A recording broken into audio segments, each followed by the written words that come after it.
This is the podcast for learning target number 4. I can give advantages and disadvantages of greenhouse effect. So the greenhouse effect notes that you have, go ahead and you can make them in color. If you notice, mine are looking like this. So make sure you're making arrows and you're taking them to the right place. So first off, the greenhouse effect. This is a process that happens naturally, kind of like the water cycle. Gases in clouds are absorbed by infrared radiation emitted from Earth's surface and radiates it in all directions, heating the Earth's atmosphere and the Earth's surface. So all of these gases that we talked about that are surrounding the Earth in our atmosphere are now absorbing that radiation from the sun. This radiation isn't all bad. I know I talked about in the last podcast that the CFCs are starting to get banned because it's causing holes in the ozone layer. However, without the greenhouse effect, the average temperature on Earth would only be negative 18 degrees Celsius. So super cold. We definitely need that greenhouse effect in our atmosphere for the global warming effect. Just a side note, Venus has experienced runaway greenhouse effect, resulting its average temperature of 462 degrees Celsius. That's super hot. That's hot enough actually to melt lead. You know, the reason why this is because 96.5% of Venus's atmosphere is carbon dioxide. So carbon dioxide is one of those greenhouse gases that I had talked about, that too much of it is not a good thing. Carbon sink in the reservoirs that are created. It removes carbon dioxide from the atmosphere and stores it in the carbon form. Carbon is necessary for life.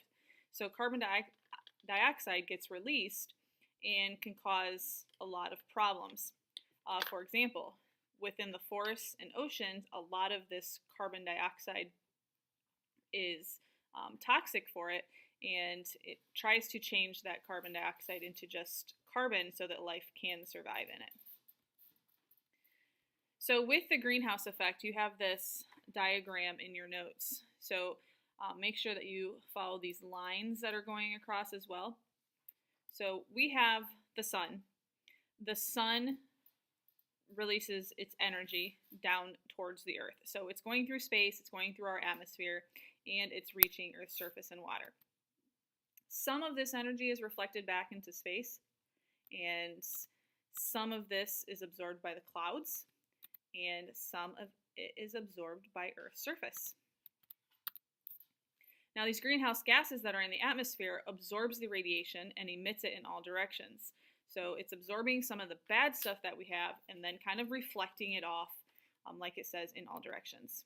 Some of it goes out into space, some of it goes back into the Earth. So learning target number 4. I can give advantages and disadvantages of the greenhouse effect. So one of the advantages, it regulates our temperature. It acts as a filter. It maintains water levels. One of the disadvantages is it causes global warming. Warmer summers with stronger storms and hurricanes, and ocean life is starting to get destroyed. So these are some of the advantages and disadvantages that we see today. So this is happening from a long time ago, but continues. And like I said in the last podcast, that the use of a lot of these greenhouse gases can destroy. However, it does help regulate and filter.